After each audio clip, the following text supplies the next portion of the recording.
గజం కేవలం 500 రూపాయలతో 1210 గజాల భూమి కేవలం 6 లక్షలు మాత్రమే. సో మూవీస్ కూడా ట్రై చేస్తున్నారా? చేస్తున్నా. ఇప్పుడు చిన్న చిన్న మూవీస్లో క్యారెక్టర్స్ కూడా చేస్తున్నాను. మొన్న రీసెంట్గా ప్రవీణ్ ఐపీఎస్ అని ఒక సినిమా చేశాను. ఆర్ఎస్ ప్రవీణ్ కుమార్ గారి బయోపిక్. అది యాక్చువల్గా ఎలక్షన్ ముందు రావాల్సింది, బట్ అది పోస్ట్ పోన్ చేశారు. మేబీ ఫిబ్రవరిలో రిలీజ్ చేయొచ్చు. బాగుంటారు సార్ మీరు, మంచి మంచి పోలీస్ ఆఫీసర్ కానీ, ఒక హీరో అన్నగా కానీ, ఒక హీరోయిన్కి అన్నగా కానీ చాలా బాగుంటారు. ఎందుకంటే ఇంకొకటి, మన డైరెక్టర్స్ అందరికీ మీరు తెలిసిన వాళ్ళే. చిన్నప్పటి నుంచి వాళ్ళ అమ్మో, అక్కో, అన్నో, నానో ఎవరో కూడా సీరియల్ పెడితే మీరు కనిపిస్తూనే ఉంటారు. అదే చాలా బాగా చేస్తారు అన్న అది ఉంది అందరికి. అది ఉంది, కానీ పిలవటానికి కొంచెం మొహమాటం ఉంటుంది అనమాట. ఎందుకు ఉంటుంది అంటారు మీ ఉద్దేశంలో? అదే కొంతమంది ప్రొడ్యూసర్స్ చెప్తారు కదా, మార్కెటింగ్ అంటే ఇది తెలిసిన వాళ్ళని పెట్టుకో, తెలిసిన వాళ్ళు పొద్దు అస్తమానం బుల్తెర మీద కనపడిన వాళ్ళని పెట్టు, వాళ్ళు రుద్ది రుద్ది రుద్ది రుద్ది దీని అలా చేశారు. కానీ ఎవడు పెట్టుకుంటే ఏముంది, నందకిషోర్ గారు వాళ్ళ సినిమా ఆడదు కదా, అంతే కదా, హీరో వల్ల ఆడుతుంది, కథ వల్ల ఆడుతుంది, డైరెక్టర్ వల్ల ఆడుతుంది. ఈ మూడే మెయిన్. అంతేగాని చిన్న చిన్న క్యారెక్టర్లు చేసిపోయే వాళ్ళ సినిమా ఆడితే ఇంకెందుకు సార్? అంతే కదా, 100%. అందరం 10 మంది కొంత మనం కూడా పోవచ్చు.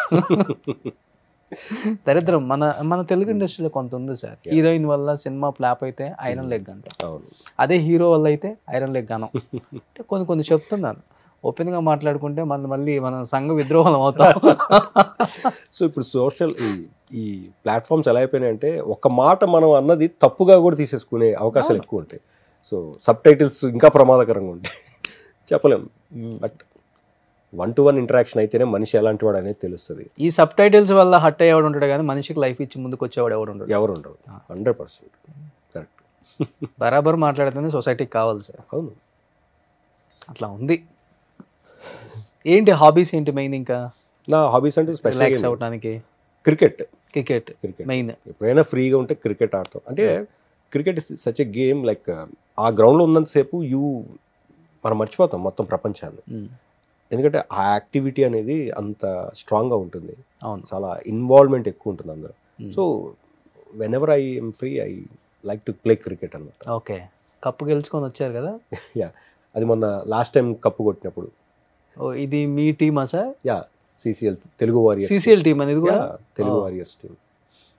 సో అందరం కలిసి ఇది ఎక్కడ నార్త్ లో ఆడారు? లాస్ట్ వైజాగ్ లో అయింది. కరోనా తర్వాత ఒకటి ఆడారు, అంతకుముందు నార్త్ లో ఆడారు. మొన్న కూడా నార్త్ లో ఆడాము, మన జైపూర్ ఆడాము ఒక మ్యాచ్, జోధ్పూర్ ఒక మ్యాచ్ ఆడాము, రాజస్థాన్. సో తర్వాత సెమీస్ అండ్ ఫైనల్స్ వైజాగ్ లో అయింది. అప్పుడు అందరం కలిసి వస్తున్నప్పుడు కప్పు ఒక్కొక్కళ్ళు ఫోటో తీసుకుని, నేను కూడా తీసుకుని ఫోటో తీసుకుని. ఎలా ఉంటది ఈ టీం? అందరూ బాగుంటారా? 100%. Akhil is on ground. దాంట్లో స్టార్లు ఉన్నారు, నార్మల్ ఆర్టిస్టులు ఉన్నారు, చిన్న చిన్న వాళ్ళు కూడా ఉన్నారు. ఎలా ఉంటది? అదేమన్నా డిఫరెన్స్ ఉంటుందా? డిఫరెన్స్ ఏముండదు, ఎందుకంటే ఆన్ గ్రౌండ్ వచ్చేసరికి అందరూ ఒకటే అవుతారు. Okay. Of ground of course ఇప్పుడు అయిపోయిన తర్వాత ఎవరి యాక్టివిటీ వాళ్ళది, ఎవరు బిజీ వాళ్ళది, కాబట్టి వాళ్ళ ఇదిలో వాళ్ళు ఉంటారు. బట్ ఆన్ గ్రౌండ్ ప్రాక్టీస్ చేసేటప్పుడు మాత్రం యునైటెడ్ గానే ఉంటాం. కాబట్టి 4 సార్లు కప్పు గెలవగలిగాం. ఆ యూనిటీ లేకపోతే కష్టం కప్పు గెలవటం.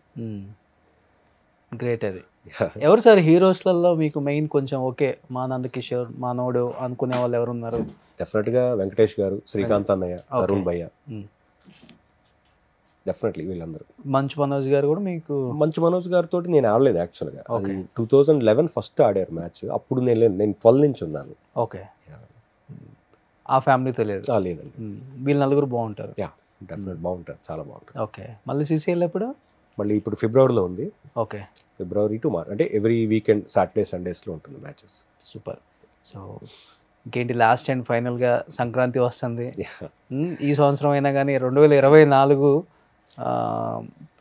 మాలాంటి ఆర్టిస్టులను గుర్తుపెట్టుకొని ఆఫర్స్ ఇవ్వండి అని డైరెక్టర్స్ చెప్పాలనుకుంటున్నారా? డెఫినెట్గా. అంటే యాజ్ అన్ యాక్టర్ నేను ఏ క్యారెక్టర్నైనా చేయగలనైనా కాన్ఫిడెన్స్ నాకుంది. బట్ అది డైరెక్టర్స్ బిలీవ్ చేసి ఒక అవకాశం ఇచ్చి చూద్దాం అన్నప్పుడే అది నేను చేయగలుగుతాను. సో ఐ రిక్వెస్ట్, లైక్ ఎవరైనా ఇంటర్వ్యూ చూసి డైరెక్టర్స్ ఎవరైనా ఫీల్ అయ్యి ఓకే ఒక అవకాశం.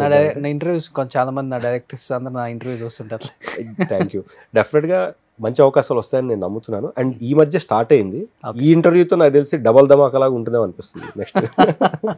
నిజంగా సార్ గ్రేట్నెస్ ఏంటంటే 23 సంవత్సరాలు అయినా ఇండస్ట్రీకి వచ్చి ఇప్పటికి కూడా ఒక ఆఫర్ వస్తే బాగుండు అనుకునే ఆర్టిస్టులు మీరే కాదు సార్, చాలా మందిని నేను చూశాను. నిజంగా చెప్పాలంటే చాలా బాధ అనిపిస్తుంది కూడా మాకు కూడా. యాజ్ ఎ మీడియాలో ఉన్న జర్నలిస్ట్లు అయినప్పుడు కూడా మాకు బాధ అనిపిస్తుంది, ఎక్కడో తెలియని ఒక పెయిన్. అరే మనోళ్ళు కదా ఇన్ని సంవత్సరాల నుంచి పోరాడుతున్నారు ఒక్క బ్రేక్ కోసం, ఒక ఆఫర్ ఇస్తేనే కదా బ్రేక్ వచ్చేది రాదు తెలిసేది. ఎవరెవరికో ఇస్తున్నాం, మనోడికి ఇవ్వడానికి ఏంటి అని చాలా మంది కనపడ్డోడికి చెప్తూనే ఉంటాం, డైరెక్టర్స్ని కూడా ఇంటర్వ్యూస్లో అడుగుతూనే ఉంటాం. అదేంటి మనోళ్ళ దగ్గర టాలెంట్ ఉంటే మేము అందరం రెడీగా ఉన్నాం, ఎందుకు ఎక్కడెక్కడి నుంచో తెచ్చుకోవాల్సి వస్తుంది, మేము కూడా మాకు ప్రొఫైల్స్ రావట్లేదు సరైనవి అంటున్నారు. సో అది ఎక్కడ మిస్టేక్ మాకైతే తెలియదు. మేబీ తొందరలో అందరికీ మంచి రోజులు రావాలి ఈ ఇయర్ నుంచి, సంక్రాంతి నుంచి. సో డెఫినెట్గా మీకైతే వస్తాయి sir. Thank you so much. So మూవీస్లో కనిపిస్తారు డెఫినెట్గా. 24 మంచి మంచి మూవీస్ చేయాలి. ఎవరు మీకు ఇష్టమైన హీరో? మెగాస్టార్ చిరంజీవి గారు. అవునా? ఎస్. ఓకే.